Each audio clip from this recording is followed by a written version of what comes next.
1 Superior Court is now in session. Judge George Spaulding presiding.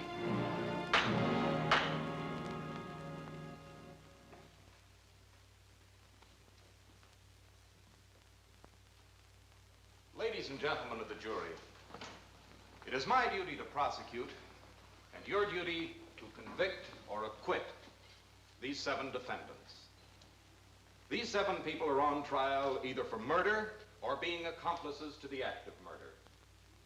What they did gladly and with full understanding. They are evil, all of them, 7 evil people. Look at them carefully, because they are your enemies and the enemies of every decent citizen. They're at war with you and always have been and always will be. Should they escape this time, the next victim may be you, or you, or you. Study their faces, all their faces. First, this one, Holiday Carleton, murderess. Charles Weber, John Reece. They were policemen, ladies and gentlemen, guardians of the law, accomplices to the act of murder. Keith Manden, formerly an attorney, now the shame of his profession, accomplice to the act of murder. Peter Cobbett, formerly a guard at the state penal farm, another supposed guardian of the law, accomplice to the act of murder. Victor Mason, habitual criminal, clothing his crimes in a coat of respectability, accomplice to the act of murder. Joseph Raynor, murderer. Well, there they are, ladies and gentlemen. All 7 of them, and only 7. There should be 8, and believe me, I'm sorry that there are not. But unfortunately, the 8th, the man who motivated this whole vicious and sinister crew, the most evil man of all, is not present. And yet he is here, in spirit, as you will find when the state rests its case. The first witness for the state will be Peter Cobbett. Peter Cobbett, take the stand.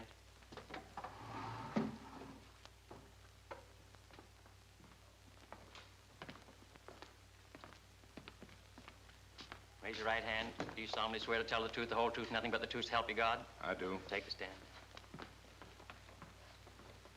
Your name is Peter Cobbett? Yes, sir. You were formerly a guard at the state penal farm. Yes, sir. Would you be willing to make a statement before this court? Yes, sir. Proceed. Well, sir, I guess this all began one morning about 4 months ago. Real early in the morning. At about 5 o'clock.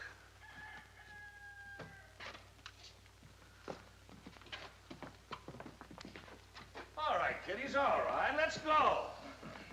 This is going to be a beautiful morning. And the little old sun is going to be shining down on your heads all day long. And the birdies are going to be chirping to you from the trees. Ain't that cute? And all you boys are going out and playing the dirt, just like when you was kids again. Come on, rise and shine. Well, you know, it ain't everybody can be lucky enough to be out playing in that sun on a beautiful day like this. Yeah, that's the way. Everybody's gonna be crazy to get out in that beautiful sun and take a handful of them little old seeds and plant them in that little old earth. Oh, we'll make farmers out of you if it kills you. I saw in the paper the other day where some fella said there's too many stick-up men and not enough farmers. Don't worry about that. We'll take care of that for you. Now just put on your little shoesies and wash your little handies and faces and get out of here. Come on, you guys. Get up. Come on. Stop moving. Come on, shake it up. Keep moving. Come on. Come on, hurry up.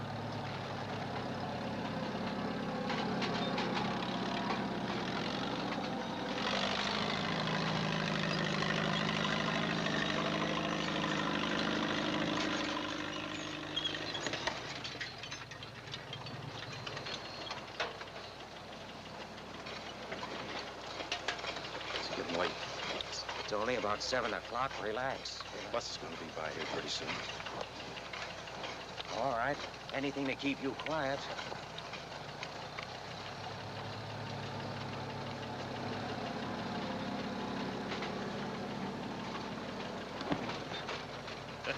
Hey, what's the matter with you? You hungry?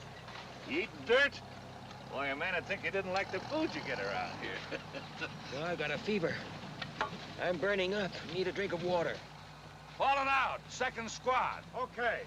Come on, come on. We'll get you a nice little drink. Over here.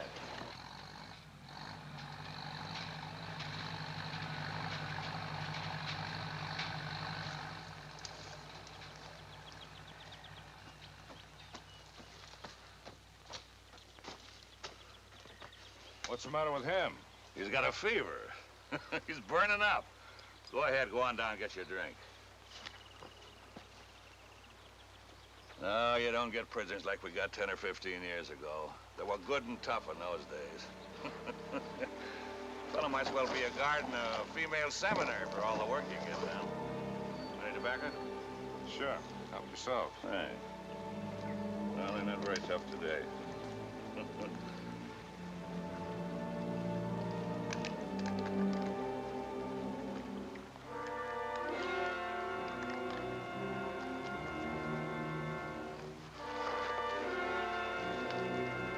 Come on, you, hurry up. Thanks. All right, get moving now.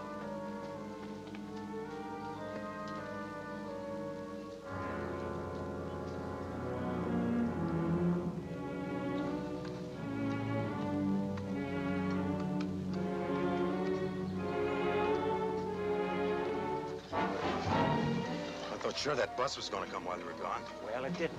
When things get done by an expert, they get done right. Listen.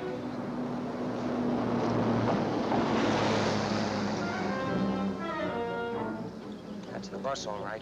If we get another horn in 5 seconds, we'll be in business. That's it. All set? You think there'll be any shooting? Won't matter if you zigzag. Hey, hey! What do you guys think this is, an Easter egg hunt? Now stop John and scatter out. That's what you say, Caesar. Come on!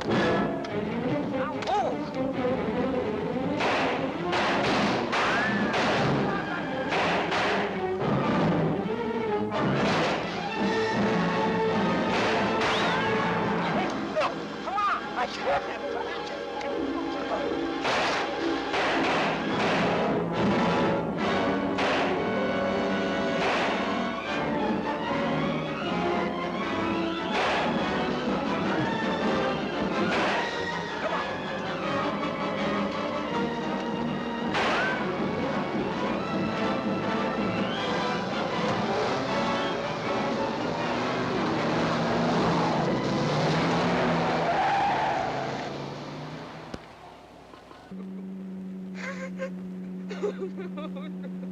Sorry about what happened.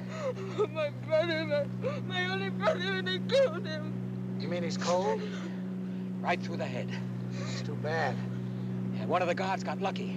If he hadn't stopped, it wouldn't have happened. Shut up. Shut up. How many guards did you get? I didn't count. You want to go back? No, thanks. Just say the word and we'll do it all over again. There's some clothes up here in the front seat you better change. Not those. Try the other ones. Oh, fancy. Better than what you're wearing. My name's Raynor, Joe Raynor. Just call me Jinx. I'm Ralph Cotter. Pleased to meet you.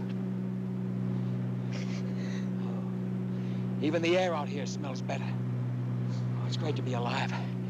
Say, Jinx, you better stop at some quiet gas station where we clean up.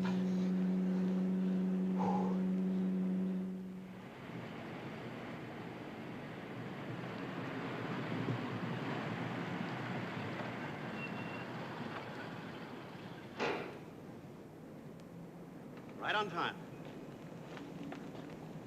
So they got your brother. Oh, shut up. That was on the radio. Who's this? Name's Mason. We got the stuff from him. What else did it say on the radio? The usual? Only you're better looking than they said. You ought to see me when I'm dressed up. I'll see you, Cotter. I got an interest in you. I gotta get back to the shop. Come on, Brodie. All right. I'll be seeing you again, won't I? There's no need for you to see me again.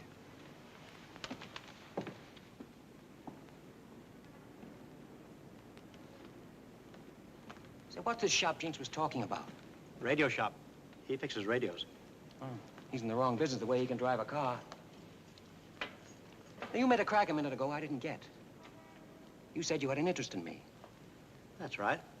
I did this job on credit. Holiday owes me $1,000. But Holiday hasn't got any money. What makes you think I have? Oh, I know you haven't any either. Not right now, anyway. But there's a big difference between you and Holiday. She's honest. You're not. And you have certain, shall we say, ways of getting money. Am I right? Yeah, sure. But do you mind if I don't think about money for a half hour? All I want right now is milk. I haven't had any in 2 years. Take your time. There's no rush about payment. That's nice. There's a supermarket in the next block. Hartford's the name. Hartford. Uh-huh. Oh, that stuff of mine in the back seat. Better get rid of it. How do you want it handled? I'd like the police to find it across the state line. They will. Good.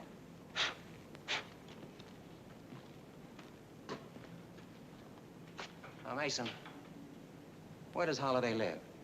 Marrakesh Apartments, 101. Marrakesh 101. She goes by the name of Caldwell. Caldwell.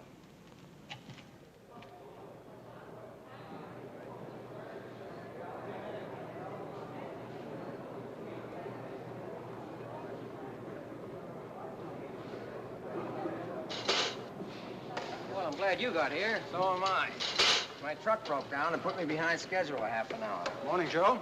Good morning, Mr. Hartford. Sorry I'm late. That's okay. We're both late today.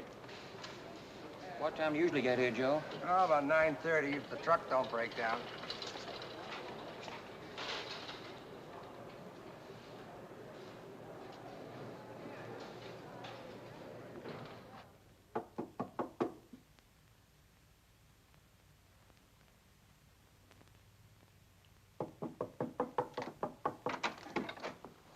What do you want?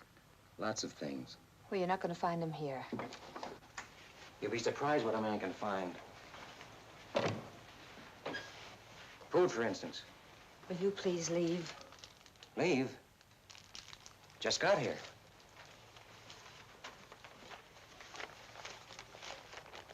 Seen the papers?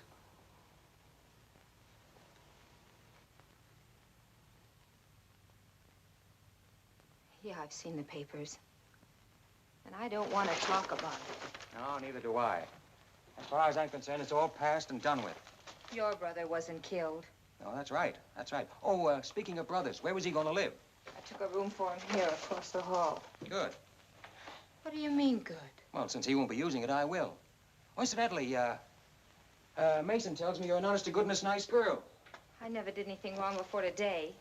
Well, it takes only once, you know. As it stands, the police would love to get their hands on whoever shot that guard.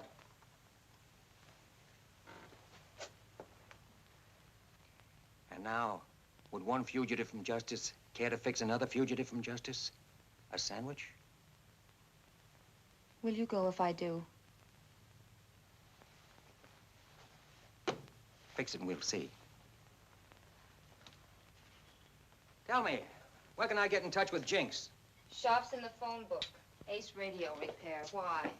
We got to do a little business. Get you out of hock.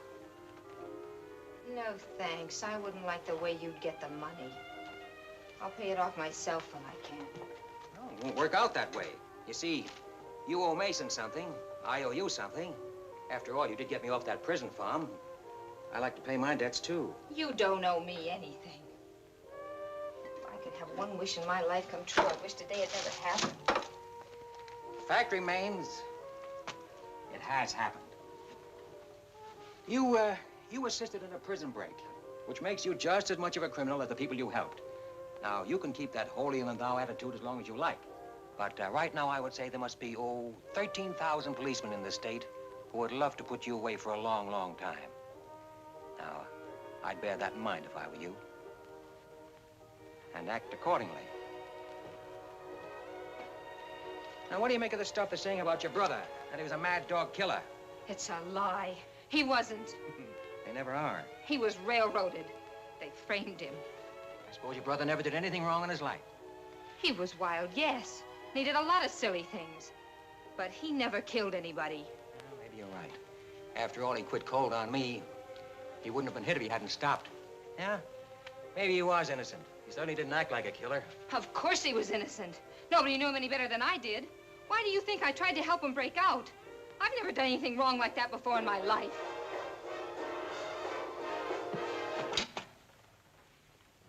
I'll tell you why. Because he was going crazy up there. He knew he'd been framed, and he was just sitting there brooding about it month after month.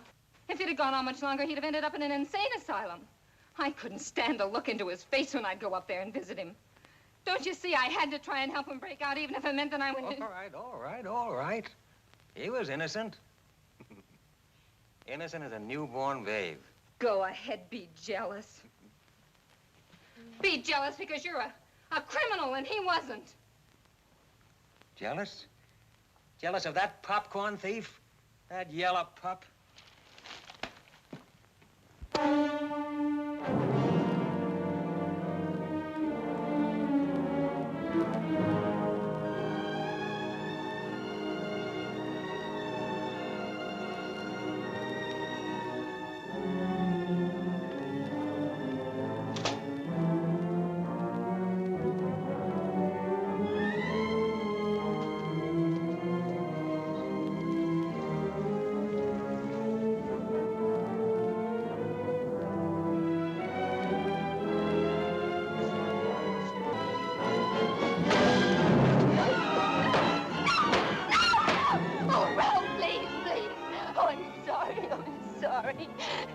But he's all I had. And I haven't got anybody. I just haven't got anybody. I'm so alone. I'm so alone. All alone. You're not alone, baby. You're not alone at all. Not at all.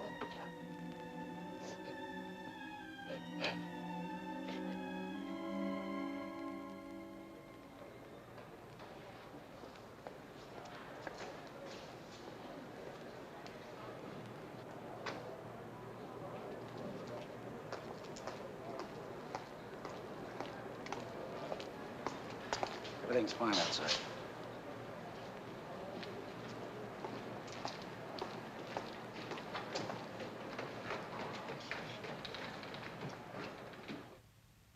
$3,000, $3,500, 4, 5, 6.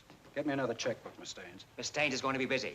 Stay away from the switchboard and lay on the floor. Now, clasp your hand behind the back of your neck. Look, we've got a good police force in this town. They'll get you before you even have a chance to spend it. Relax, Mr. Hartford. It's only money. Now, are you going to clasp your hand behind the back of your neck, or do I have to liquidate you? You think you're pretty cute, don't you? Now, you're cute. She's all taped up. What about him? Won't need it.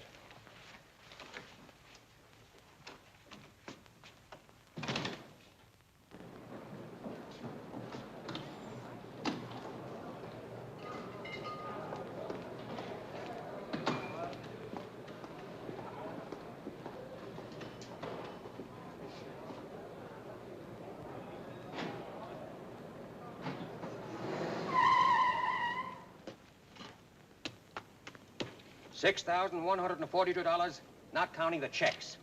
Where'd you get it? From a recently deceased maiden aunt. Hartford. Hartford. Right down the street. Why'd you tell me where you're going? Oh, I'm awfully sorry, old man. I would have been delighted to tell you, except for one little thing. It was none of your business.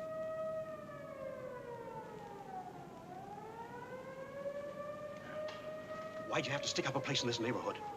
Oh, stop bleeding. The damage has been done. Now, 1/4 of 6142 is $15.35. $200 for the automatic, $17.35, plus the $1,000 that Holiday owes you, $27.35. As round a sum as you ever saw. Just a minute, what about my cut? I'm coming to that. Yeah, but you're coming to it too late. I got nothing to do with that $1,000 Holiday owes. I'll take $2 grand. All right, Jinx. You want $2 grand? You get $2 grand. Do we have to stand here with all this money in plain sight and argue about it? Somebody might walk in here any minute. Let's go back in the battery room. I wouldn't want to be the man that walked in here. Then hurry up and split the stuff and get out. And don't ever come back. I don't want any part of you. If I'd known what I was getting into, why, you're stark staring nuts.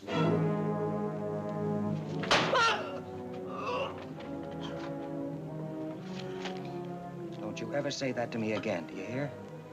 Don't ever say that again. You beat it. Beat it. Get out of here.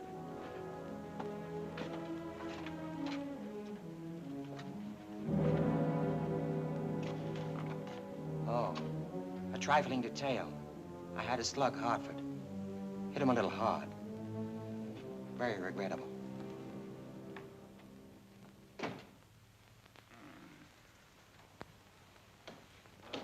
Surprised he's still alive. Reckon he is, too. What a way to start a morning. How's she, Doc? All right. Her pulse is up a little, that's all. Excitement, I guess. Can we talk to her? Sure. Now, Miss Staines, this is important. I want you to think carefully and give the best description you can of the two men. I don't know. You don't know? I was looking at the guns. That's all. All I saw, the guns. Miss Staines, we can't look for guns. We have to look for faces. We have to have something to go on. I told you. I only saw the guns. The guns, that's all I saw, the guns. All right, the Miss guns, Staines. That's all I saw. She's got a little case of shock. She better rest today. You can talk to her tomorrow. Tomorrow, the guys that did it could be in the next state. I can't help that. I've got my job. You've got yours. Come on, Tom. Let's get downstairs. Maybe somebody saw him leaving. Yeah. Stay where you are, Bob. Right. Well, the funniest part of it was when that siren sounded. Mason went right straight up in the air like he'd been shot. What are you so gloomy about? You're off the hook, aren't you? You don't owe anybody anything. Except maybe society. Come on now, don't be foolish. You don't know where I got that money. For all you know, I might have found it in the street. You're trying to get me in deeper and deeper, aren't you? Sweetheart, right now, you're in over your head.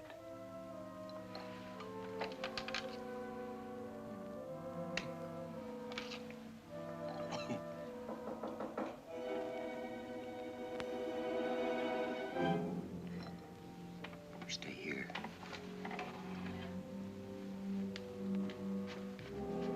Who is it? It's Vic Mason, Ralph. Let me in.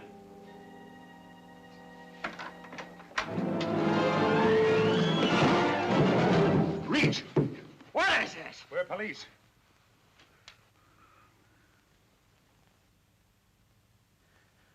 Why, you... Shut up. Beat it.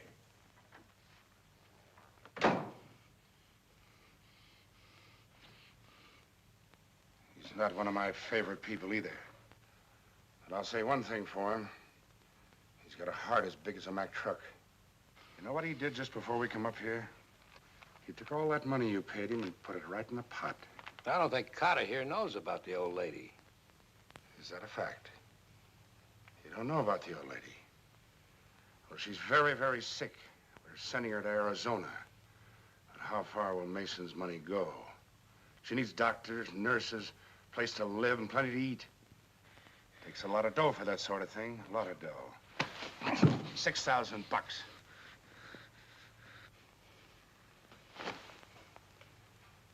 Guess we better get on downtown. Think we better put the cuffs on him, Reece? Nah, you ain't got nothing on him. You can put your hands down now. Sister, you better get your coat and hat on if we're going downtown. Come on, get your coat and hat. You stay here.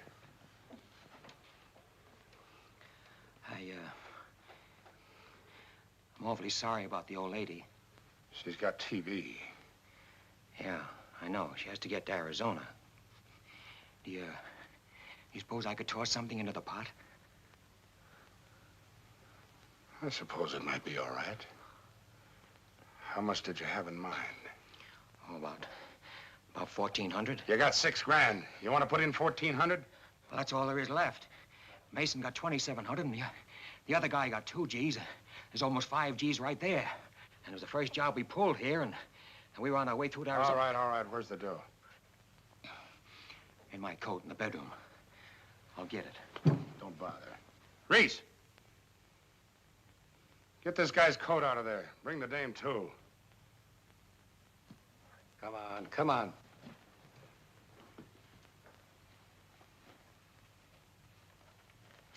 We'll need $100 to get out of town. The old lady wouldn't like that. She needs every cent. Now, listen, both of you. I want you to get out of town on separate buses. Separate buses, I said. And don't come back. Separate buses and don't come back. You got a good memory, little girl. Let's go. Oh, mister, please, could I have my automatic back?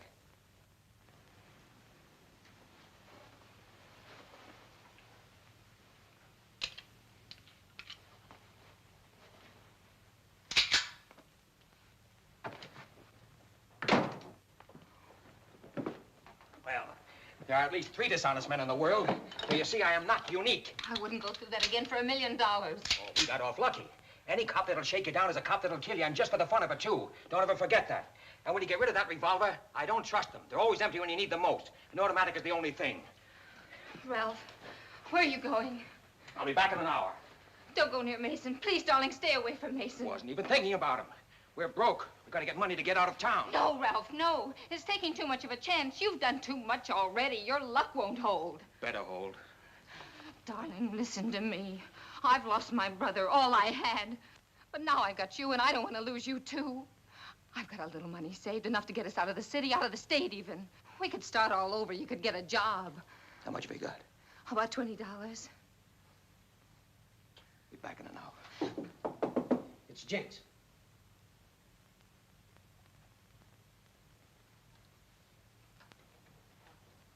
Anybody with you? No.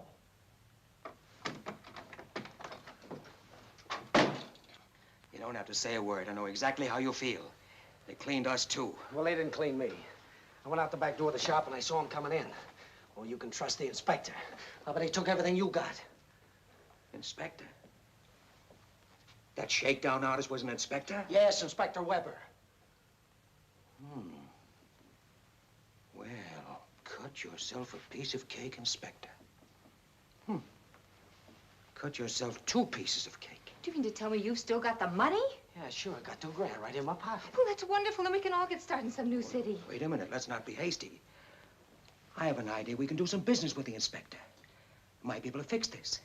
It might be we won't have to start running. That would be all right with you, wouldn't it? Yeah, sure, be fine. All right, then we stay. And I don't want any arguments. Now, what do we need? What do we need to make some recording in this place? No, Ralph, we've caused too much trouble already. What do we need? Well, we'd have to have a portable recording machine.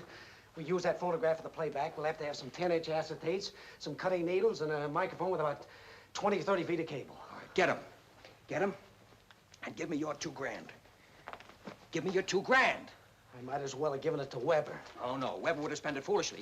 I'm going to invest it for you. You fool, you fool. You crazy fool. You said yourself a cop that'll shake you down will kill you. You try and frame Weber, and you'll frame yourself right into the morgue. He's too smart for you. Oh, no. He stopped being smart when he took my money. He's still a big man, and he knows how to protect himself, especially against small-timers like you that try and put something over on him.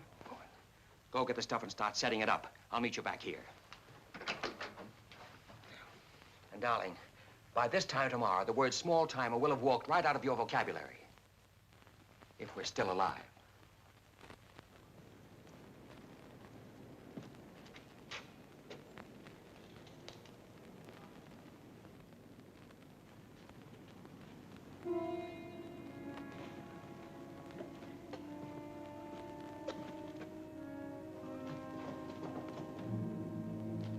Mason. Mason. What do you want? I want a car. I thought maybe you could drive me and Holiday out of town. Sorry I can't help you, Ralph, old pal. Very sorry. Nothing I'd like better than to drive you and the dame somewhere and have you put a bullet in my back. Oh, you've got me all wrong, Vic. I'm not sore. I'm not holding any grudge. I can pay $2,000. You didn't think I'd let the inspector claim me, did you? I don't care if you can pay $2 million. Get out of here. Vic, you mean you won't help me? I wouldn't cut you down if you were hanging. All right, Vic.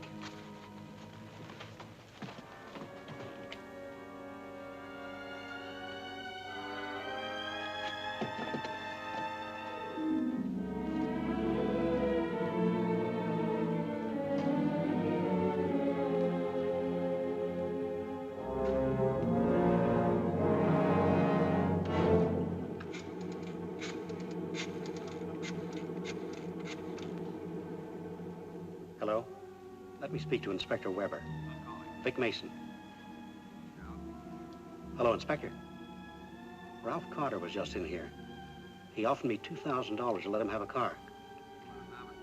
What? You let him have it. No, I didn't let him have the car. But I thought you'd like to know about the $2,000. Brand?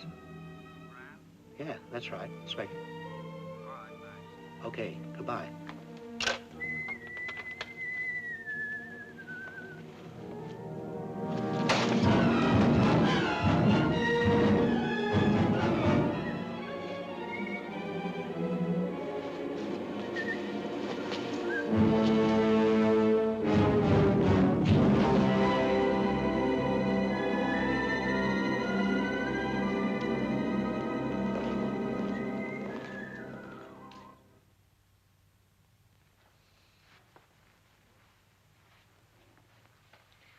Jinx, how much longer are you going to take?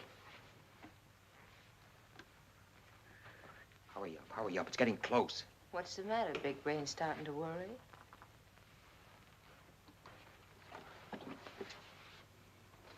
Okay, all set. But try to keep him out of this room. This thing makes a little noise.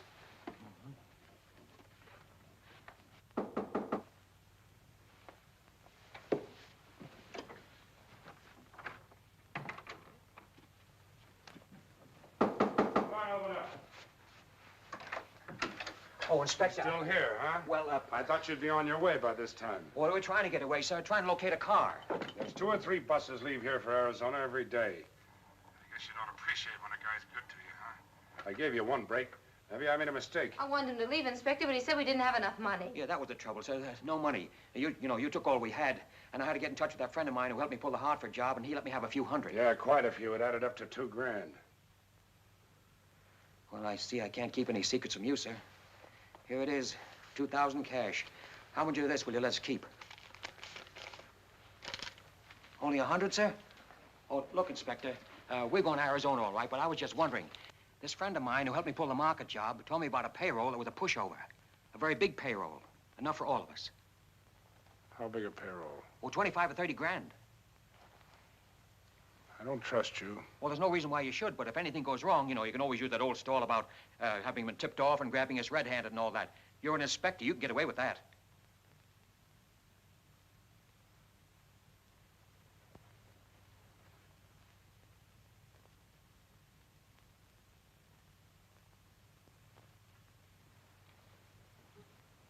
Oh, Inspector, you'll have to excuse the appearance of the bedroom. The maid hasn't shown up yet. Ralph. What do you think, John? You're still doing the thinking, Inspector. I think we might give it a whirl. Anything you say. If anything goes sour with the heist, they'll look like sieves when we get through with them.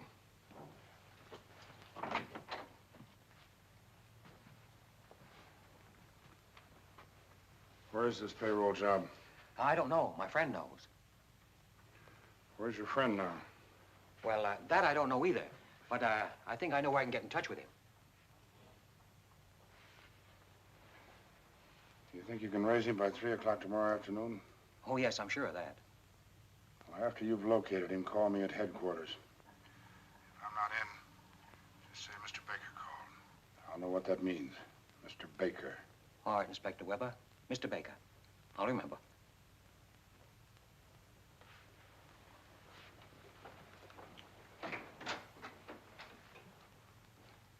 I'll remember. Yeah.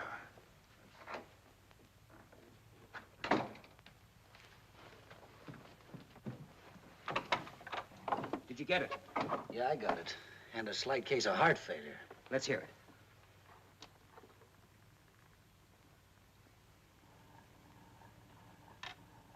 Oh, Inspector. Still here, huh? Well, I thought you'd be on your way by this time. what are we trying to get away, sir? Trying to locate a car. There's 2 or 3 buses leave here for Arizona every day. I gave you one break. Maybe I made a mistake. I want... Now, are you satisfied, dear? I'm satisfied you're going to get us all killed. There's my girl. I wouldn't be too sure. Jinx, where's a good lawyer? Where's my $100? Your what? The $100 Weber gave you back. It's still mine. Oh, yeah, that's right. Well, you know, I told you I was going to invest your money for you. Well, this time the investment will take the form of a new suit. For who? For me. And now that that's over, we still need the name of a good lawyer to help us in this. Doc Green. Doc, he doesn't sound like a lawyer. He ain't. He ain't a doctor either. And I'll tell you something else he ain't. He ain't to be trusted. Why should he be different?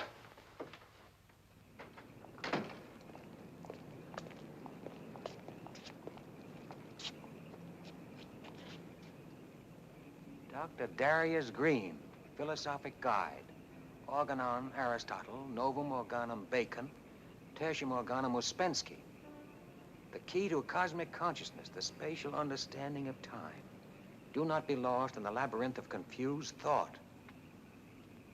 You sure we've come to the right place? Oh, sure. Oh, I forgot to tell you, though. He's nuts, too. Aristotle, Bacon, and Ouspensky. Pretty fair parlay.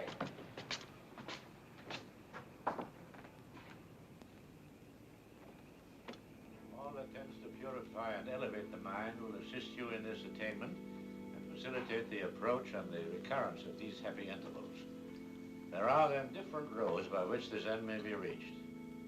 The love of beauty which exalts the poet, that devotion to the one and that ascent Why don't we of wait silence outside? which makes the ambition of the philosopher. I like These it are the here. great highways conducting to the height above the actual and particular, where we stand in the immediate presence of the infinite, who shines out as from the depths of the soul. Such was one of Plotinus' letters to Flaccus, and I especially wanted you to hear it because it coincides with my own theory of knowledge. Shall we concentrate upon that perhaps a minute or two?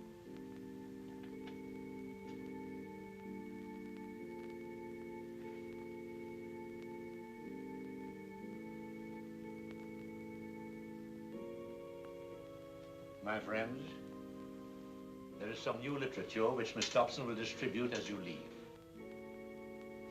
And now, my friends, I'm tired. You must excuse me.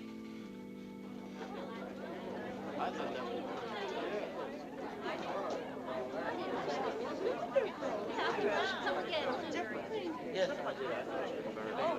I'm coming back. Good night.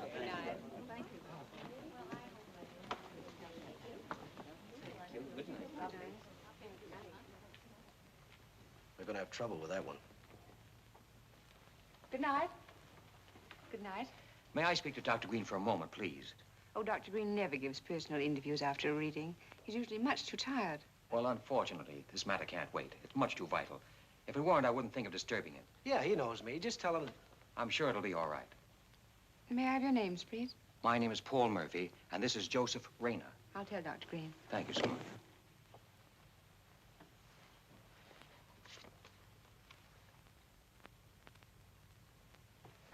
Doctor, this is Paul Murphy and Joseph Raynor. How do you do, sir? What is it, gentlemen? Oh, may we talk to you alone? Well, I have no secrets from Miss Dobson. Well, this matter is not concerned with cosmic consciousness. Well, there are no other matters that I wish to be consulted about. May I be excused, Dr. Green? If you insist. Good night, Doctor. Good night, my dear. How dare you come here? How dare you? Easy, Doctor, easy. I refuse to have anything to do with you. That life for me is over. I shall heal no more bodies. I shall heal only minds. There's nobody to heal. All we want is a name. We've been looking for a lawyer of the right kind, and we didn't know where to go. Go to the classified section of the telephone book and look under lawyers. Doc, let's be reasonable about this. Now, you've worked with the mob. You must know someone. Oh, that was years ago. 2 years ago. Just 2. Doc, You don't want to be bothered with us anymore, do you? No. Well, then, give us a name. Try Keith Mandon. Cherokee Mandon. He's an evil man, too. Thanks. The only way you can thank me is not to come here again. Well, anyway, Doc, it's nice to see you reformed.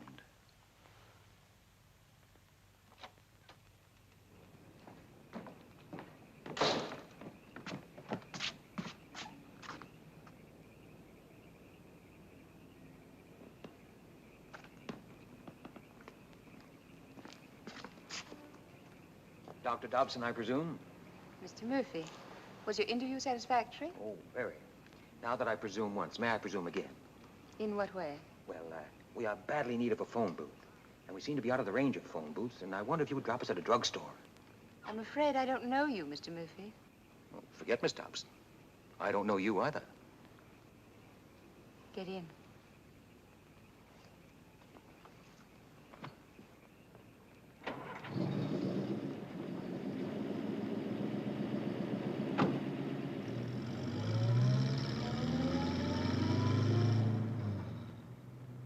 This is very nice of you. Oh, not at all. What did you think of the doctor's paper? I came in a little late. Besides, I'm not up on cosmic consciousness. It wasn't on cosmic consciousness. It was on the psychology of knowledge. Oh, same thing. What is it, religion or something? No, it's a philosophy. It goes into the fourth dimension. Or I should say the mathematical conception of the fourth dimension. Oh, that lets me out. I'd like to see you at one of the doctor's meditations, Mr. Murphy. Oh, I'd be a very bad influence. My vibrations would be positively poisonous. You see, I don't hold with the theory that the fourth dimension is either philosophical or mathematical. I think it's purely intuitional. Oh?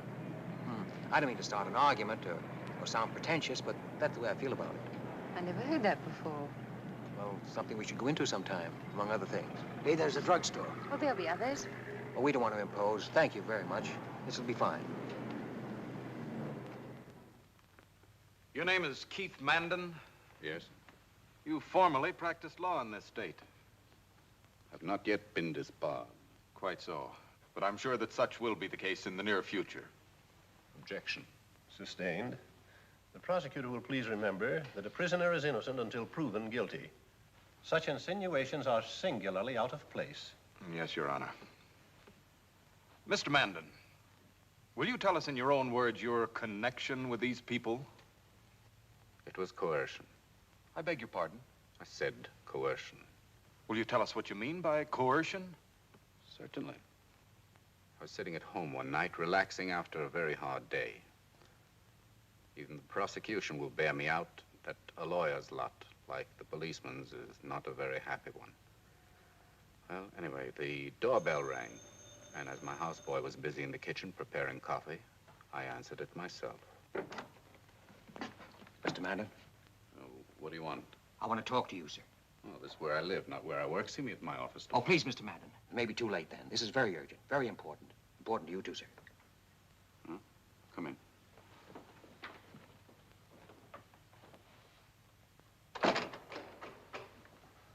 Well, I can't see what should be so important at this hour of the night. I need some advice, Mr. Mandon. People who come to see me generally do. Advice on something that's already happened or that's going to happen. Both. How much money have you got? Well, it's not how much money I have. It's how much I'm going to have. I don't deal in futures. But these futures are not gambles. That is, gambles in the usual sense. Do these futures include, by any chance, the breaking of the law? Uh-huh. Any man who breaks the law is a sucker. Does that include the police? Any policeman who breaks the law is twice a sucker. I know two who have. I got them nailed. One of them's an inspector. Suppose you know his name. Weber. Charlie Weber. Inspector of detectives. Toughest man in the department, and you've got him nailed. The rabbit nailing the wolf. Wait, stand behind him. Go back and tell him I didn't bite. Who? The lawyers who sent you. Tell them if they want me disbarred, why don't they file charges with the Bar Association? I don't know what you're talking about. Now, these little traps they set for me get more and more complicated all the time. Charlie Webber. Charlie Webber. What do they take me for, a fool? Highness, throw this fellow out.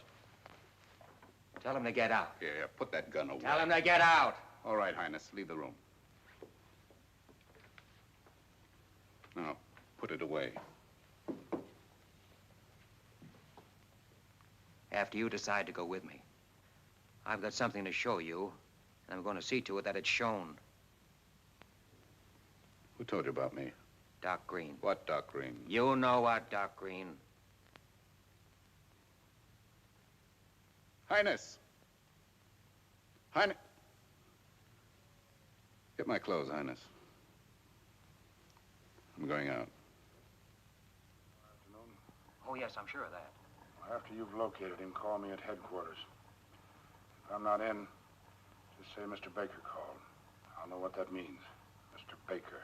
All right, Inspector Webber. Mr. Baker. I'll remember.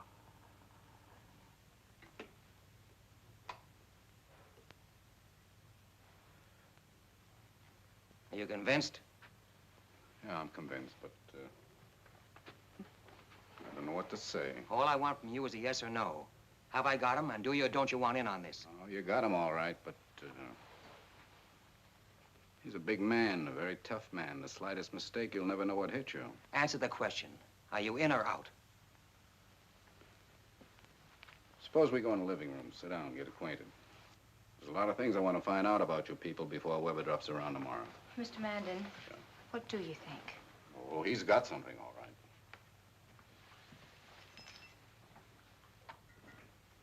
I guess he has at that.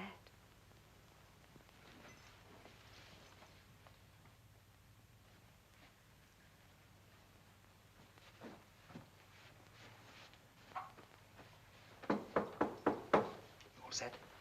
They're right on time. How are you this afternoon? Fine, just fine. I hear Vic Mason met with an accident. That's so. Kill him? Not quite. Pity. Is this your friend? Oh, yes, this is Jinx Raynor, Inspector Webber, Mr. Reece. Lieutenant Reece. I beg your pardon, Lieutenant Reece. Does he know what it's all about? Ask him. He understands English. What about this payroll job you got spotted? Well? Yes, sir. That's right. How big a payroll is it? Pretty big. How big? Well, that's pretty big. Cut it out. How big is it? Where is it? What place? You better tell him. You better tell him. Inspector Webber, there's a friend of yours here. I think we better have him tell you. Hello, Charlie. What are you doing here, Cherokee? Oh, having a conference with my clients. Clients? Yes, I sometimes confer with my clients outside of jail. As I remember, you've had quite a bit of trouble keeping yourself out of jail in your time. What is this, Manden? Sit down and listen. I can listen from here. Suit yourself. All right, Jinx, but not too loud. No sense in having the neighbors call the police. Oh, Inspector. Still here, huh? Well, I thought you'd be on your way by this time. what are we trying to get away, sir? Trying to locate a car. There's 2 or 3 buses leave here for Arizona every day. I guess you don't appreciate when a guy's good to you, huh? I gave you 1 break. Maybe I made a mistake. I wanted him to leave, Inspector, but he said we didn't have enough money. Yeah, that was the trouble, sir. There's no money. You know, you took all we had, and I had to get in touch with that friend of mine who helped me pull the Hartford job, and he let me have a few hundred. Yeah, quite a few. It added up to $2 grand. Well, I see I can't keep any secrets from you, sir. Here it is. Get your hands up! Get over there against that wall, all you! No, don't do that, Inspector. You missed the best part. The best part's where you plan to heist the payroll. Shut up! Frisk him, Reece. We haven't got any guns. Where are they? In the bedroom. Where in the bedroom? Beats me. Cut that out, John! I don't want the coroner to find any bruises on these birds. I told you you'd go too far. I'm gonna hate myself in the morning for this. Pulling that trigger, Charlie, will be just like putting a bullet through your own head. Now, you ought to know that there's more than a single copy of that record. Or do you suppose we got you here just to slaughter us? No, no. We got you here, Charlie, to tell you you've just been signed by our ball club. And just to make sure you do play ball, we send copies of that record to some very reliable friends. Now, if they don't hear from us within the hour, if we can't tell them that everything's fine, those records are going to be played for the mayor, Charlie, for the district attorney, and of course for the chief of police.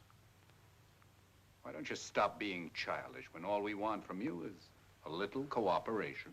And my 3,400 bucks. I guess I'd better get this attended to. Yeah, go into the bathroom and get yourself a towel before we have to start buying carpets with this place. May I look at that, please? You almost broke my arm with that. You know that, don't you? Well, look, Cotter, I didn't. Now, you feel any better?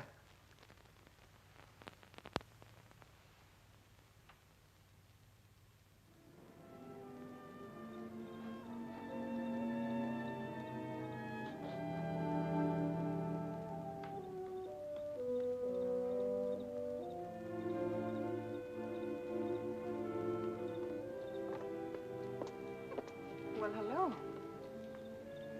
Where do I drop you tonight? Anywhere. I have no place to go and I'm all alone. We could drive and talk. That's what I was hoping for. Where would you like to go? There are 4 directions here, sort of local phenomenon. North, east, south, and west. Which do you prefer? The one without the traffic. That's the one I know best.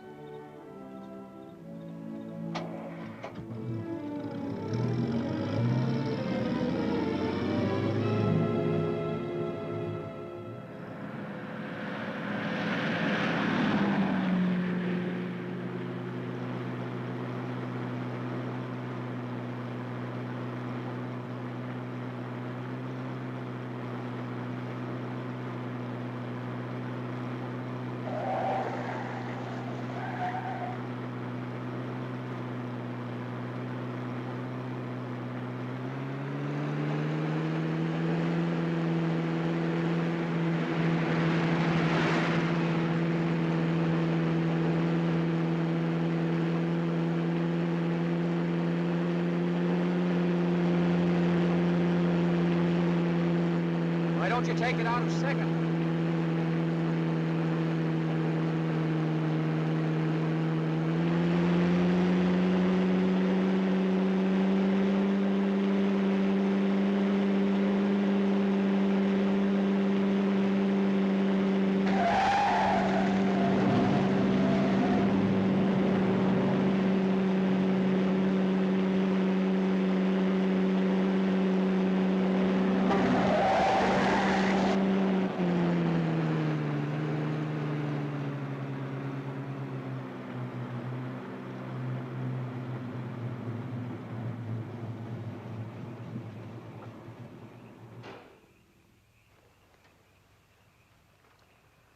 Why did you stop?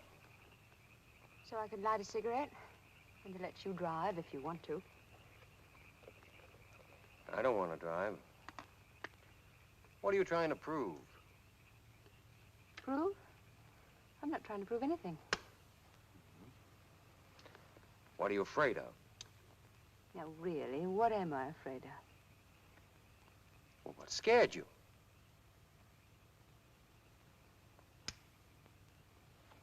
You? Don't look at me like that.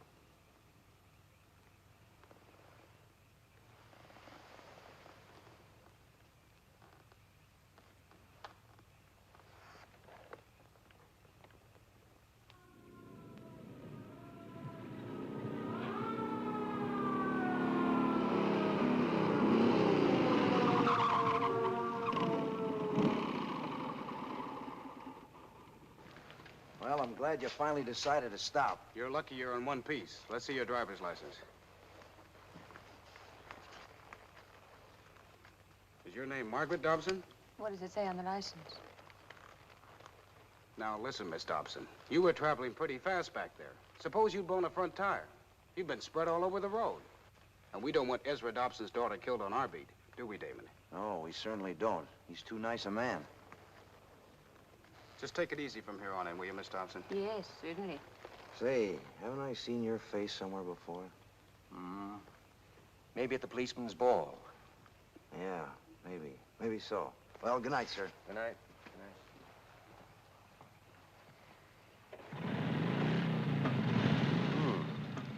Next time I come out with you, I'm going to bring along an extra set of nerves. Who is your father? Police commissioner or something? No. Please don't worry about it. Who are you? I said don't worry about it. All right, I won't. Now, let's see you. Where were we when we were so rudely interrupted? Don't you remember? Mm-hmm. Seems I do.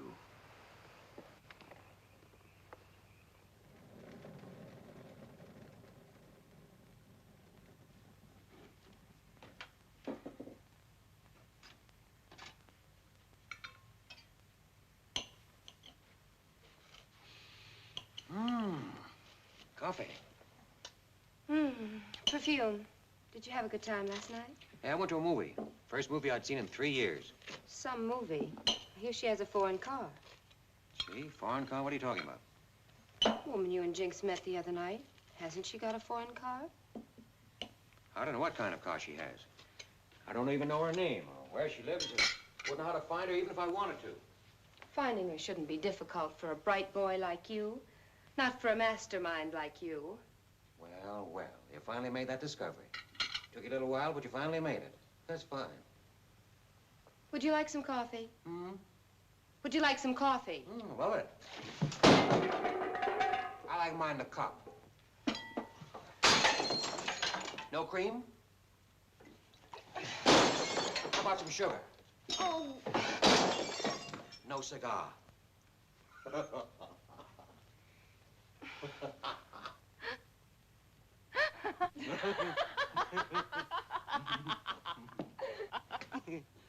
One of these days you're going to get yourself killed. There isn't a cop in the world can shoot that straight. I wasn't talking about a cop. I was talking about me. Why, I thought you were the law-abiding type. I guess I'm just whatever you make me. But I'm very jealous. I'll put up with a lot from you, but not another woman. I still don't know what you're talking about. I can barely handle you.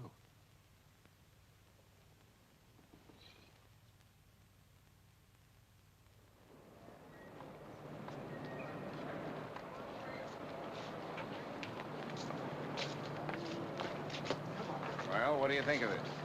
Very nice. Just like Mother used to make. Nervous? Nervous? What have I got to be nervous about? All right, let's go in and try it on for size.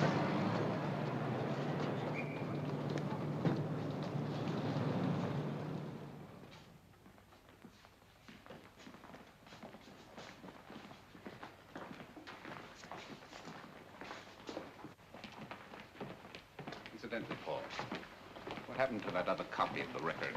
I sent it to my brother, the only honest man in the world.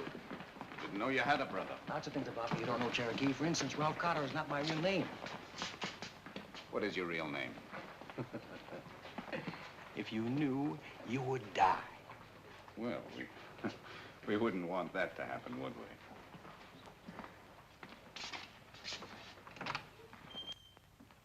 we? Well, what do you know? Cherokee Mandon. How are you? Who's your friend? Hiya, Truck. This is Paul Murphy. He's in my office now. Sergeant Satterfield. How are you? What does he do? Well, I'll tell you. He goes around persuading kids to take up a life of crime. Then when you boys put the pinch on them, I get to be their lawyer. Sort of a legal shill, aren't you, Paul? Kind of a 20th century Fagin. Is that office empty? Why? I want to speak to Paul. Oh, it's empty. Thanks. Quiet. Help yourself.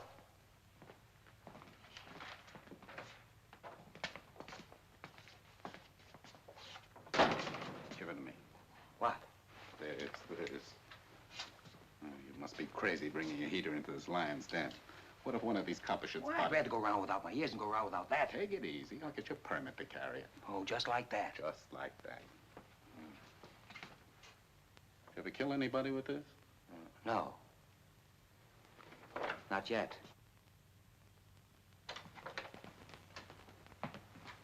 Weber in? He's eating his lunch.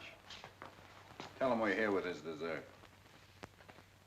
What is it? Cherokee Mandon is here to see you, Inspector. Tell him to come in.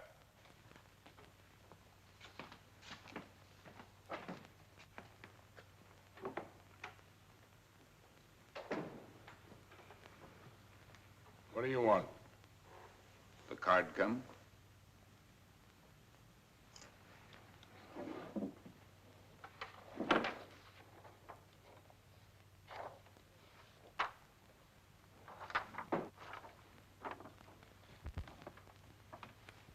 See what happens when you let me handle things?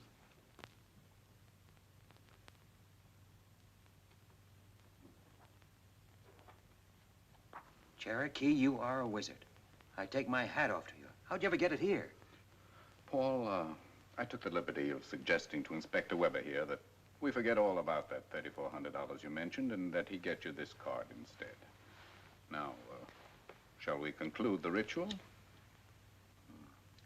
Inspector, I thank you very, very much. I really appreciate this. Don't mention it. Oh, how's your hand? Not infected, I hope. My hand is all right. Well, you know, those phonograph needles can pick up an awful lot of dirt. Yes? The chief wants to see you, Inspector, right away. Thank you.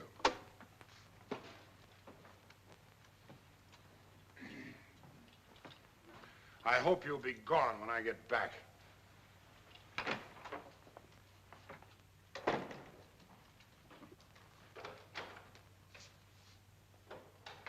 Morning, Sam. How's the poker game going? What poker game? The one in the Detective Bureau? Well, you know there's no poker game in the Detective Bureau, Sam. What's eating you? I'm still asking the questions, Charlie. What have you got on the Hartford robbery? Well, nothing so far. Looks to me like the work of some out-of-town boys. Not to me, it doesn't. Who have you got on the case? Gray and Fowler. 2 men? Why should I put the whole Bureau on a robbery? Why? I'll tell you why. Because it isn't a robbery anymore. The hospital called up a little while ago. Hartford is dead. So you better heave a few more of those men out of their chairs and put them on the case. You understand?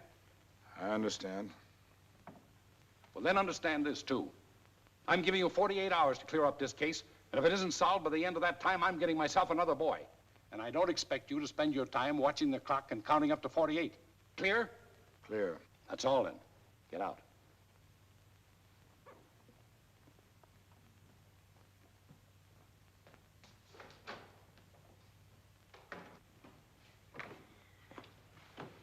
You still here? Well, we didn't want to leave without saying goodbye. That's not why you stayed. No, as a matter of fact, it isn't. Charlie, we want a gun permit made out in the name of Paul Murphy. Who's Paul Murphy? I'm Paul Murphy. I thought it would help if we changed his name. It's very thoughtful of you. You know I can't issue a gun permit. Well, the chief of police can issue a gun permit. We were hoping that the inspector would speak to the chief of police. I just spoke to the chief of police. The name is Paul Murphy. Well, I guess I can speak to him again. Here. Fill this out, I'll see what I can do. Oh, here where it says, reason for requesting permit. What do I put? That's why you put on the reason for requesting the permit. Well, supposing I say, often carry large sums of money. Oh, yeah, that ought to do. When do you think you'll be carrying large sums of money? Soon. I'll give you warning.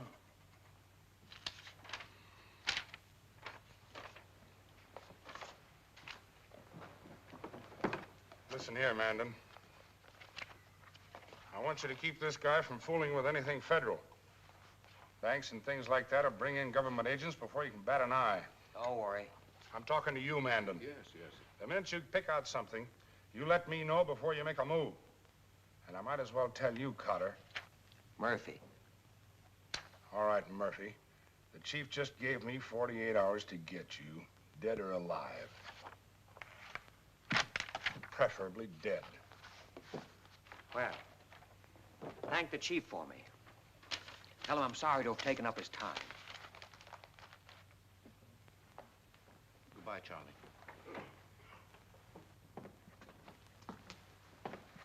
Nice to meet you, Truck. Thank you.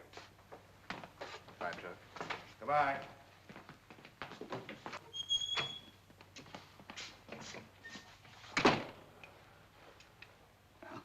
Now, how do you feel? Oh, fine. I feel fine. You ought to.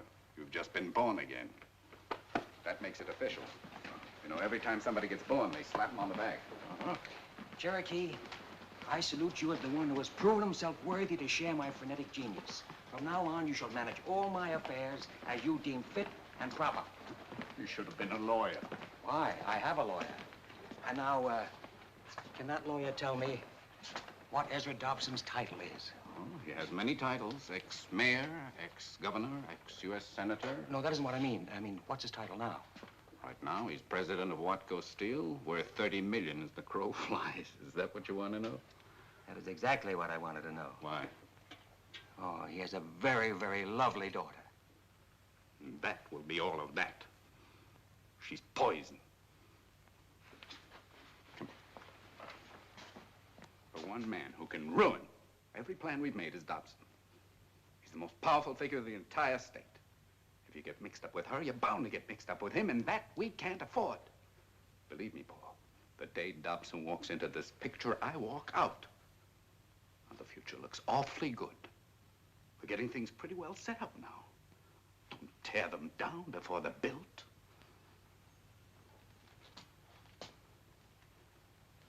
Anything you say, Cicero. Anything you say. Going down?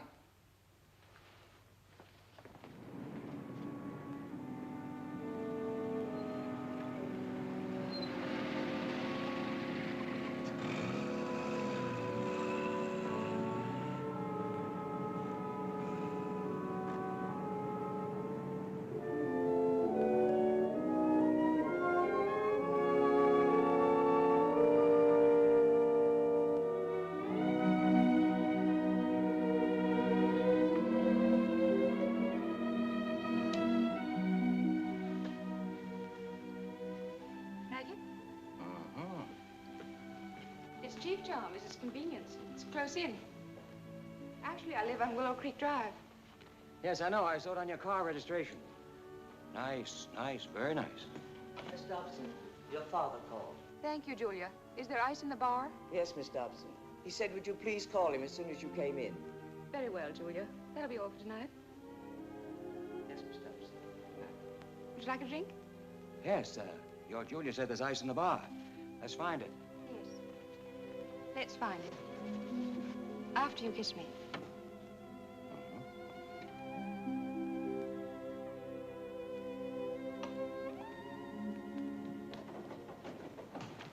Julia, did you ask Miss Margaret to call me? Yes, Mr. Dobson.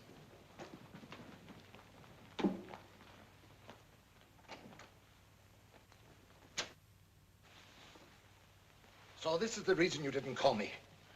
Take this man out of here. No, Father, no. You heard me. Father, you can't. Paul is my husband. Husband? You mean you're married? Married? When? Tonight. We were going to tell you about it at breakfast. The certificate's over there in my bag.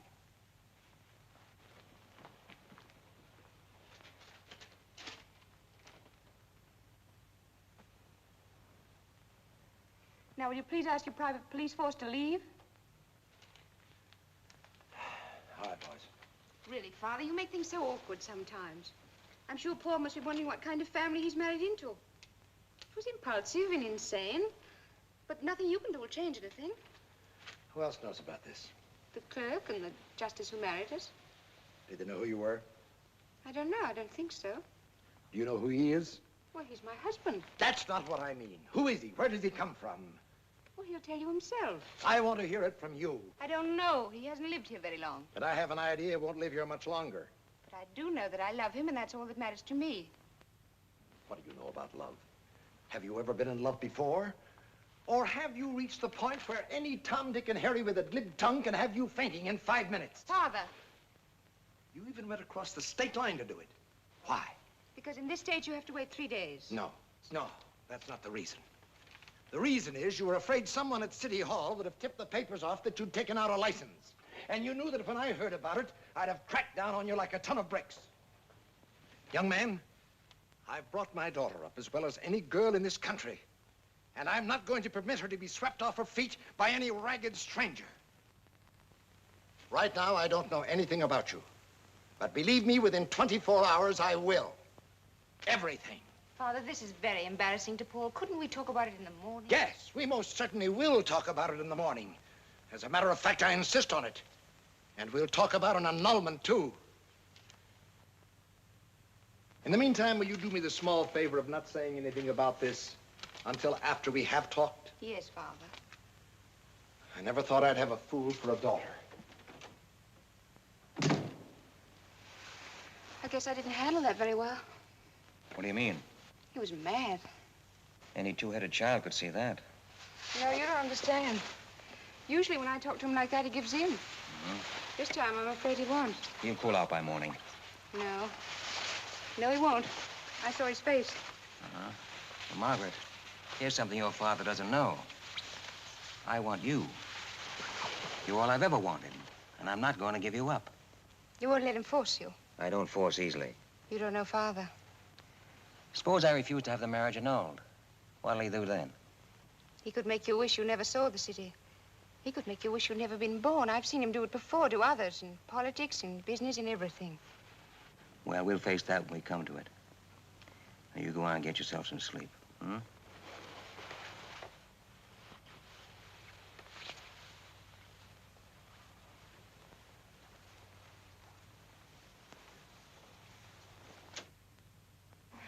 Good night, darling. Good night, darling.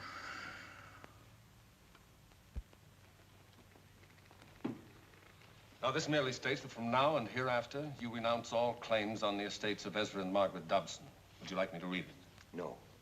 Before you sign it, you have a legal right to know exactly what it contains. I'll sign it.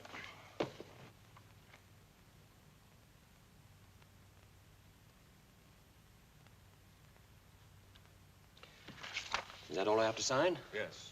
To compensate you for your trouble, here's a certified check for $25,000.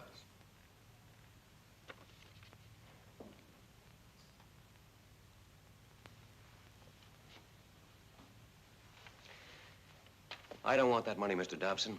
I regret this whole affair just as much as you do and as much as Margaret does. It was thoughtless and childish of both of us. And for my part, I'm sorry. And I'm sure Margaret is, too. Good day, sir. Goodbye, Margaret. The marriage certificate.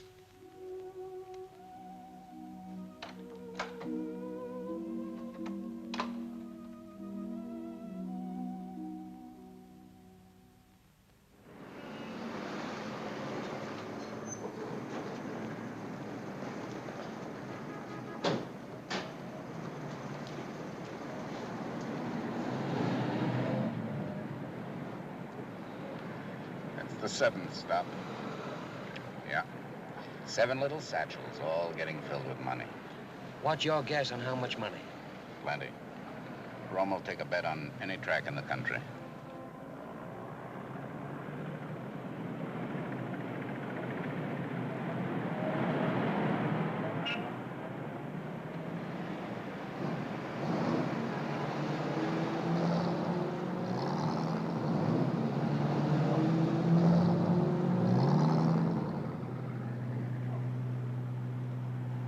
Tailing for 2 hours already.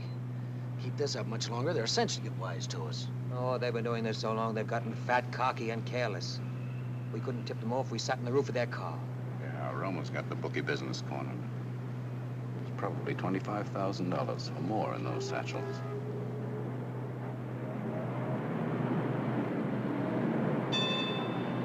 Want me to hang on? No, we've seen enough of it.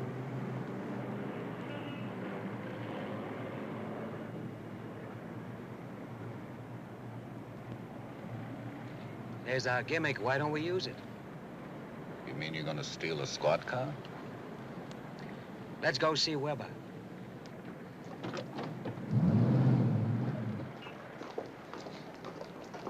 This is it. I thought we were going to Weber's office. This seems to be one of them. How many does he have? Right now, I couldn't tell you.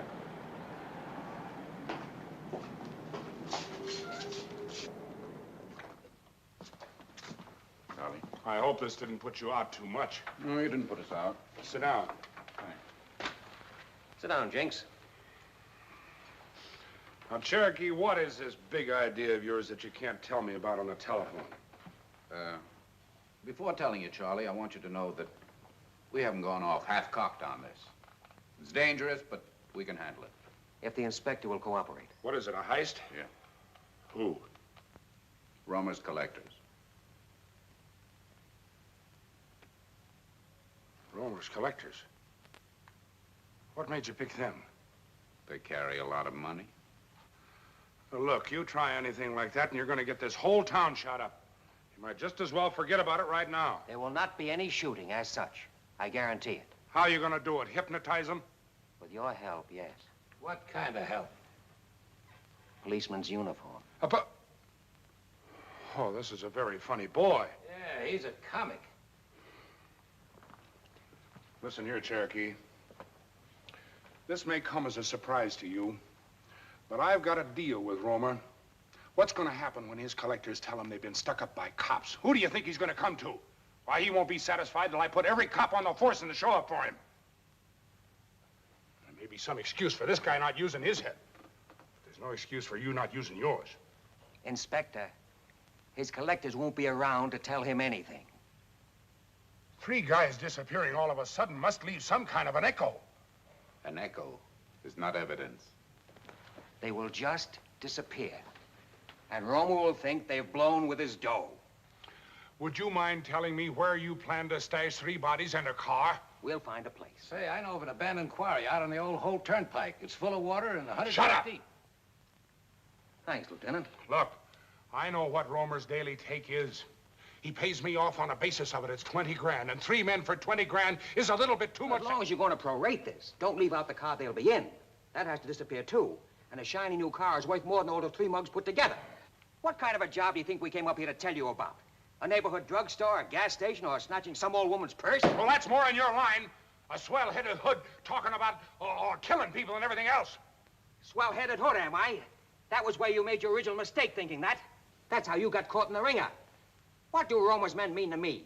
I don't worry about them any more than you do shaking down a guy and then shooting him in the back to keep him from singing. Listen, you, all of you. Stop acting stupid. Your boss sees you. You're a hero. Get this maniac out of here, Cherokee, or else talk some sense into him. All right. All right. Let's go, Ralph. Paul. All right, come on, Paul. Wait a minute. You may come out, Joseph. Gentlemen, why don't you and I try to get along?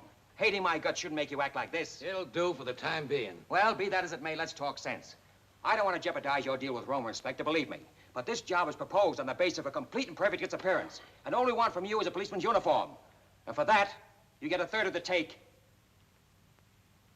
1/3? That's right, 1/3.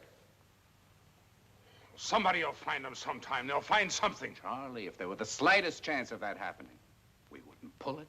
That's fair enough, isn't it? Maybe. Maybe it is. That's fair enough. Goodbye, Charlie. What's the matter with you? Maybe it's that uniform. What's wrong with it? It's a good fit. I just don't feel right sitting here beside it. Is that all that's worrying you? Which way you going?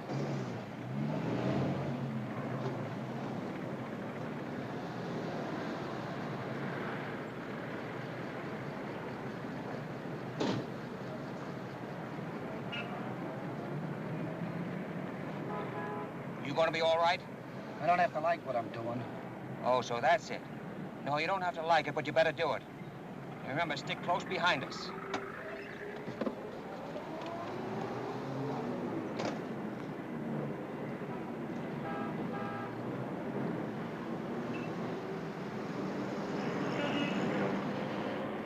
Parking in a loading zone is a traffic violation.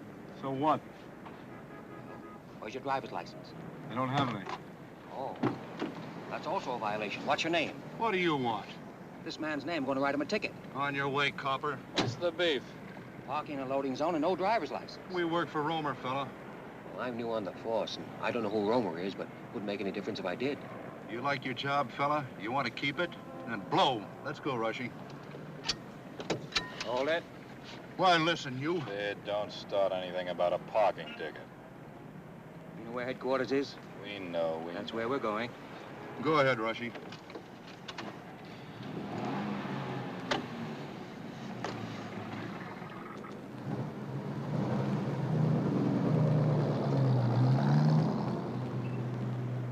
You take your job too serious. Well, we have our orders, mister. You're gonna get some new orders. Romer even tells Weber where to get off. Shut up, Sid. Yeah, shut up, Sid. Oh, don't turn that way, Rushy. Drive straight ahead. That's the way to police headquarters. Uh-huh. Hey, what is this anyway? It's a picnic. We're going on a picnic. It's a heist! Clasp your hands behind your neck. That's a good boy. Romer will get you for this, Junior. Mm-hmm. You still think you know the way to police headquarters, Rushy? Yeah. Oh, no, you don't. They moved away out in the country, out on the old Holt Turnpike. Now, you just keep driving straight ahead, and I'll show you where it is when we get there.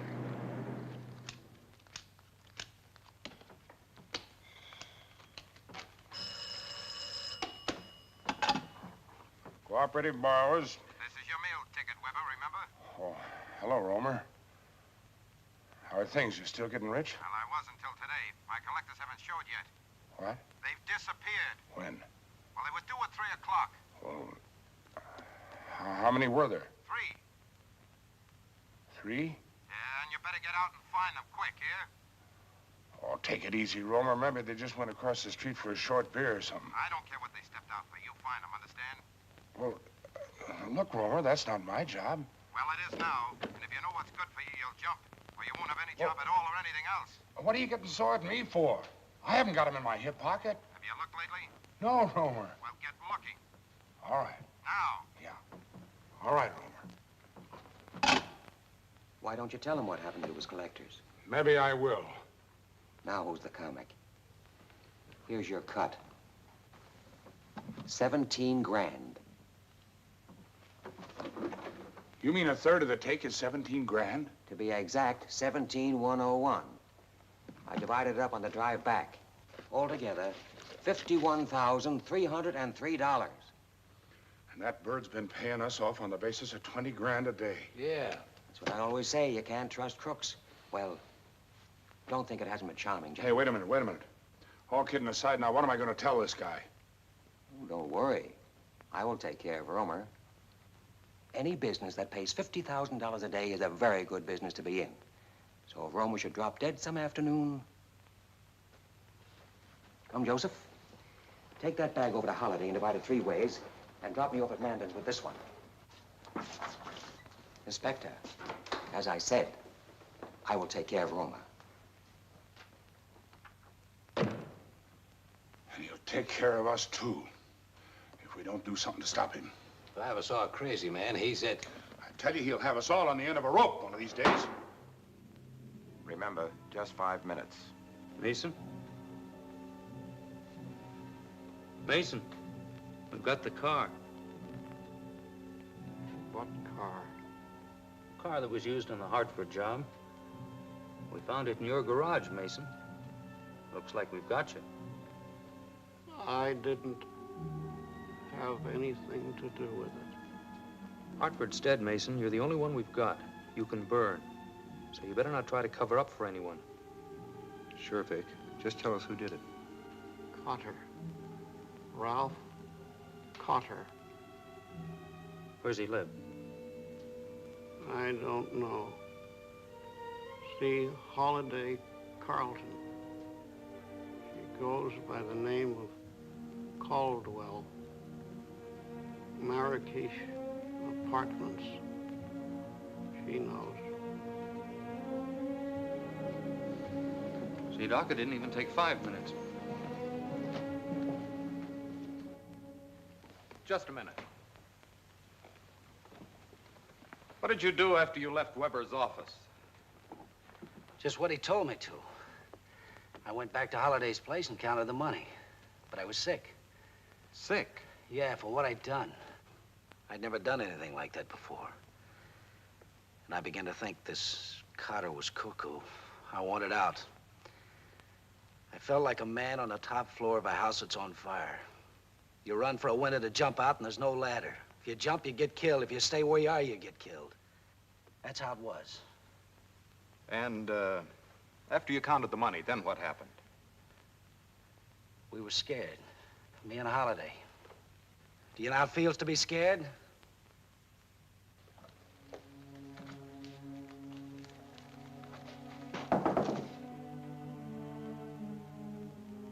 Yes?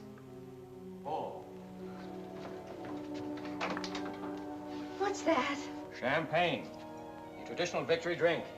I never saw a bottle that big. Ah, it's a Jeroboam. They come even bigger. There's the Methuselah, there's the Belshazzar, the Nebuchadnezzar, and this is ice, and this is goblets, and that is money. Does it still add up the same, Mr. Rockefeller? Not quite. I took my $2,000 you gave Weber off the top. Oh, what was your rush? You'd have gotten it. I want to make sure I'm not working with you anymore. No? No, it ain't safe. A guy's got to draw the line someplace. Well, suit yourself. How about you? You didn't need to get special glasses. We got glasses in the kitchen. I asked, how do you feel? You know how I feel about you. I'm not gonna leave you, honey. Well, neither is Jinx, only he doesn't know it yet. No? Just watch. Jinx, I was just thinking about those 3 dead men in the quarry. If they had a fourth, they could play some bridge. You play bridge, Jinx?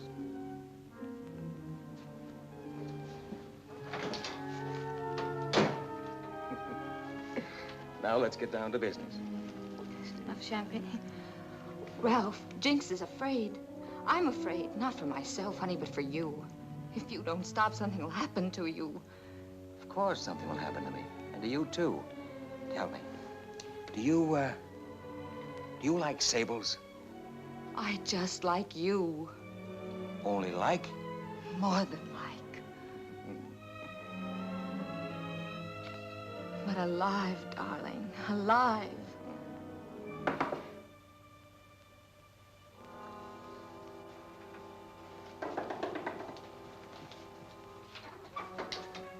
Well, well, if it isn't the richest lawyer in town, it's at 5 o'clock this afternoon. Sit down, we're about to pop a cork. I want to talk to you. Well, go ahead, talk. Outside. Talk to him here. I haven't got any secrets from Holiday. I wouldn't make book on that.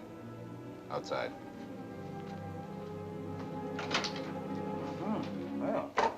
Be back in a minute. Don't let that get warm. All right. Now, what is it? Cotter, you're in a jam.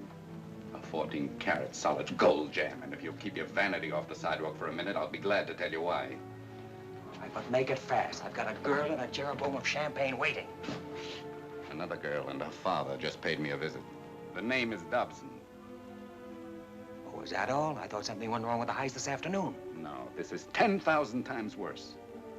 Look, we can handle Weber. We can handle Reece. But Dobson, nobody handles Dobson. I warned you the minute he walked into the picture. I was walking out. Yeah, but now you can't. That's right, I can't. But I can protect myself, even if it means throwing you to the wolves. And believe me, after the way you behaved in this matter, nothing would give me greater pleasure. Cherokee, they have no claim on me. None at all. You married his daughter. The marriage was annulled. Annulled. And that lets me out. No, it doesn't. Dobson started digging. And he found me. And before he would let me go, he made me promise I'd produce you within the hour, and you're going. You've got 20 minutes before he lets his dogs loose, and if he does, you will be alone when they call. Now, Mr. Brilliant, get yourself out of this one.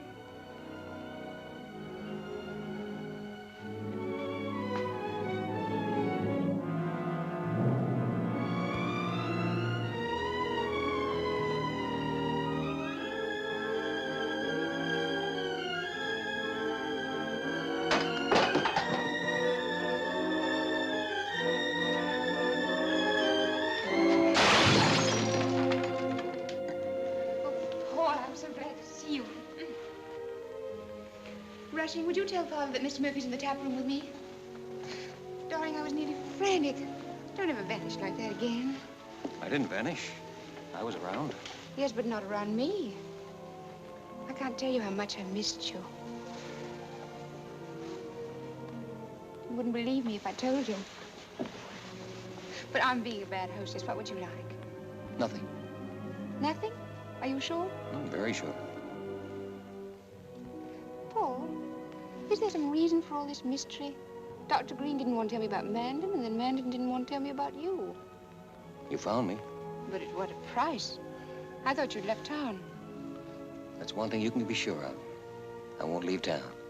Tell me about Manden. Have you known him very long? Just since I've been here. He's almost an underworld character, you know. Really? Really. From now on, if you've any legal business, why don't you take it to Fred Golightly? Miss Margaret. Mr. Dobson is waiting. Thank you, Rushing. Paul, stop resenting us for just a little while. Please be nice to Father and listen to what he has to say. I've told him how wonderful you are, so don't fight with him, hmm? I don't want to fight with him. All I want is to be let alone. Well, hear him out anyway. He may have a surprise for you.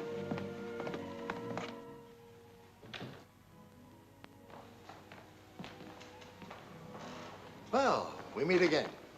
Coin a phrase. And this time, much more pleasantly. Margaret, dear, I prefer to talk to Mr. Murphy alone. Oh, Father. Do as your father says, Margaret. It'll be all right. All right, Paul. I'll wait for you in the tap room. Sit down, Paul. You have quite a way with Margaret. Sir? I tell her to go and she argues. You tell her to go and she goes. You know, I'd almost given up hope of ever finding a man that Margaret would listen to. I assure you, I did nothing to encourage it. You couldn't have done better than to have shown a complete disregard for money. Good tactics. Very good.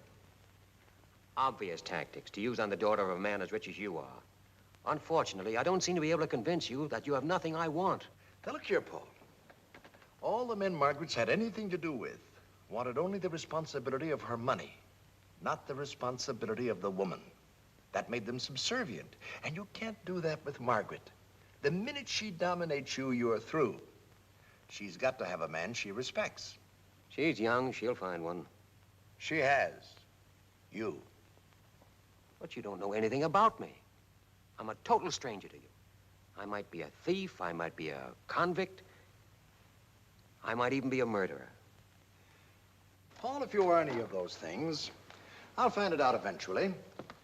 But when a drowning man reaches for a piece of driftwood, he doesn't mind getting splinters in his hands. And may I point out that a personal relationship with me might have certain advantages to an ambitious man. Oh, that I'm sure. Just how high does your disregard for money go? Because the man who accepts Margaret will also have to accept the management of her estate. Her estate? Yes. And though this may come as a surprise to you, Margaret's fortune is greater than mine. It was her grandmother's money. It's been in trust for years in the hands of some very talented bankers. Mr. Dobson.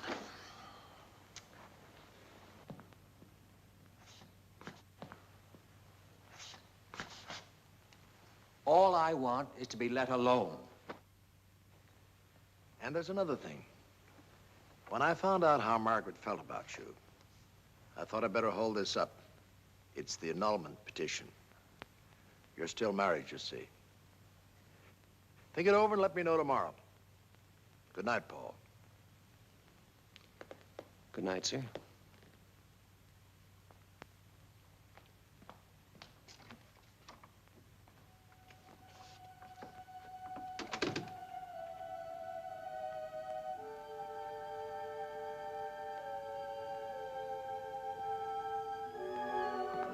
Is this part of the tap room? You startled me.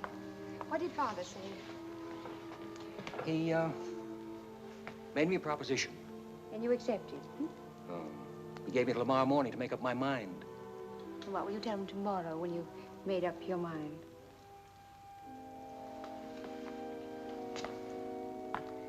Probably that I accept. Oh, darling.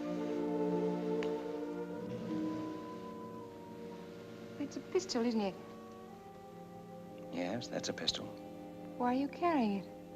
Protection. I have a permit. Protection against what? Hold-ups. It's not the only reason, is it? Of course it is. I always thought when people carried guns, they were afraid of something. Not necessarily.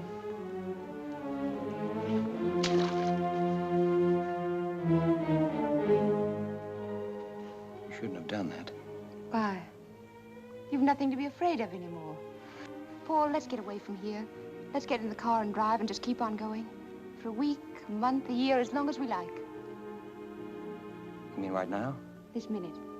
Well, we can't do it just like that. I've got a few odds and ends to tie together at my place and pick up a few things. We can pick up anything we want on the way. Not this weekend. You really want to go? More than anything in the world. All right. I'll do what needs doing and be back in an hour. I'll be waiting.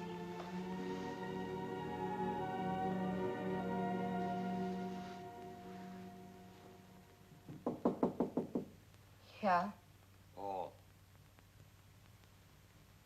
Just a minute.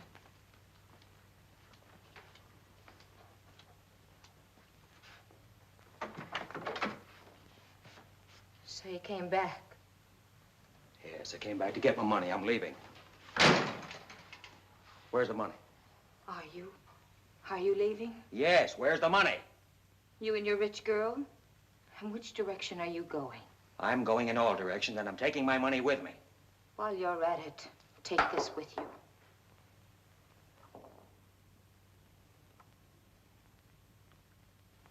What is it? A bullet. I know it's a bullet. It's got my brother's brains on it. They dug it out of his head before they buried him. What are you talking about? Cobbett. Cobbett! Tell him. I brought the bullet down myself. It came from the gun you had when you made the break. It was the only .38 that was fired. The guards had 30-30s and 45s. Get in the bedroom. This is the gun he means. The one you told me to get rid of. The one you killed my brother with. Now, look, Holiday. You've got a wonderful setup here. You and Manden and Jinx. I'm leaving it all to you. You can have it. I don't want it. I just want this next minute with you. But you don't know how this thing is rigged. I sent a copy of that record to my brother. He hasn't played it yet, but if he doesn't hear from me once a week, he will. If he plays it, he'll know what to do. First they'll pick up Weber, then they'll pick up the rest of you. Then you'll all fall down. Do you think I care now? If there's anything wrong with me, you did it. You made me go along with you. You changed me. You made me just the same as you are. And you've got nobody to blame but yourself. Holiday, this other girl... That's part of it, too. But you've got it all wrong. You don't know the whole story. I was going to surprise you. I was just over talking to her father. Her father wants me to handle all the money for her. You realize what that can mean? You started here with a lie, and you're going to end here with a lie. That's Dobson's chauffeur. He drove me over here. They want me to spend the night at the house and sign the papers in the morning. Let him in. The room's too full as it is. No, Holiday, don't do anything you'll be sorry for. Tomorrow, everything will be different. We'll be rich. All I've got to do is say yes to Dobson tomorrow. One little word, and we'll have millions. You only said one true thing in your life. And that's when you said you were going away tonight. And you are. 3 miles out of town and 6 feet down. All alone. With nobody to lie to. And you can kiss tomorrow goodbye. But now, Holiday, listen. You shouldn't have killed my brother.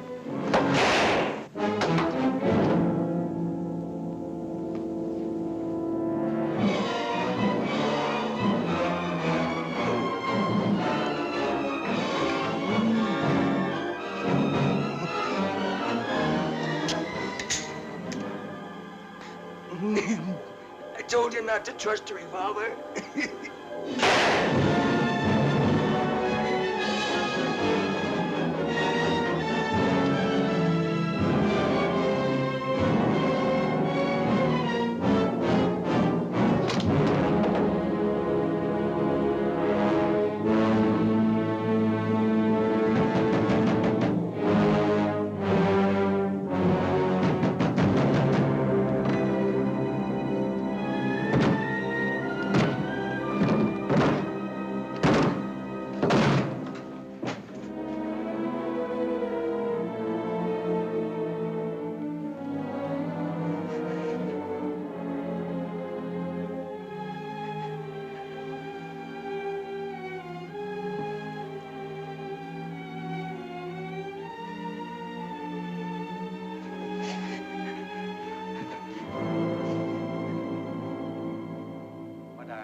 think I know where I can get in touch with him.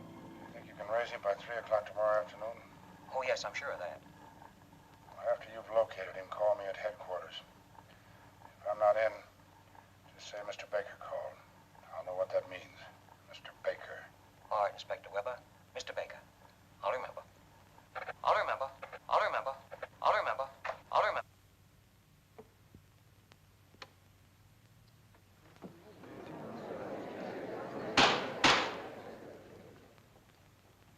Do you recognize that as your brother's voice? I do. There's no doubt in your mind. None whatsoever. The state rests.